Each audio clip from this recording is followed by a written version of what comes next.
Dahil nga sa blackout maghapon ngayon, samantalahin nating maglinis ng mga electric fan. And syempre, naka-face mask tayo ngayon para hindi lumala yung ating sipon at upo. Bukod sa blackout ay talaga namang kailangan ng linisan ng mga ito. Tingnan nyo naman yung kulay niya, akala mo gray. Pero pag napunasan yan, makikita natin kung ano talaga ang kulay na kulay niyan. Ito yung ginagamit namin sa kwarto. Actually, dalawa yung ginagamit naming electric fan sa kwarto pero mas madalas ito. Mas malakas kasi yung buga ng hangin niya. Kaya ito yung mas madalas na ginagamit. Ayan, at unti-unti nang nakikita kung ano talaga yung kulay ng electric fan nito. Tignan nyo naman. Ang satisfying tignan yung kulay niya. Sobrang kapal na din kasi ng alikabok kaya ilang beses pinunasan para so ganun ay matanggal yung mga dumi. Ayan. O diba mukhang bago na. Ang kintab-kintab na niyang tignan.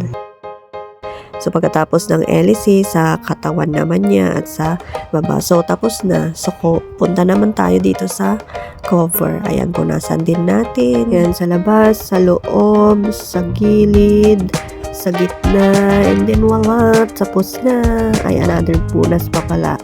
Ayan, tapos na ilagay natin. At next, ito naman yung electric fan na ginagamit sa kusina. At kitang-kita talaga na sobrang alikabok na. Ayan, walis-walis. Nahihirapan na nga atang umikot dahil sa sobrang alikabok. So, punasan natin dun sa likod. And then, ano yan, sa may likod niya, may paa ba? Piston, milisi, and then ulit, likod. Ayan. Ilang beses punasan dahil talagang sobrang alikabok. Ayan, tapos na. And then yung cover naman next. Ayan, sa harap. And then gilid, gitna, loob, gilid, and then gitna. Ayan, tapos na. Ay, akala ko tapos na. Once more pa pala.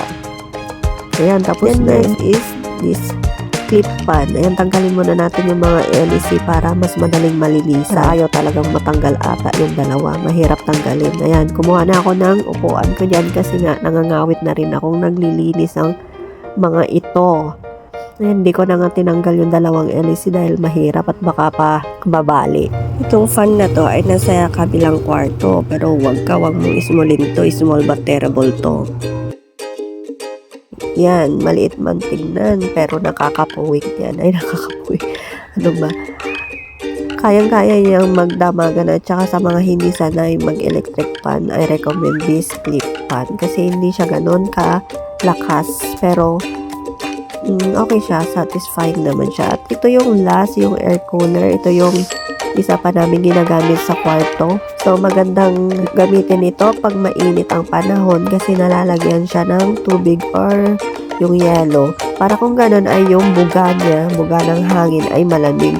So, parang ito ang low key ng aircon. Kaya lang mahirap siyang linisan kasi hindi nababaklas yung mga cases niya. So, kailangan pang tanggalin yung mga tornilyo niya.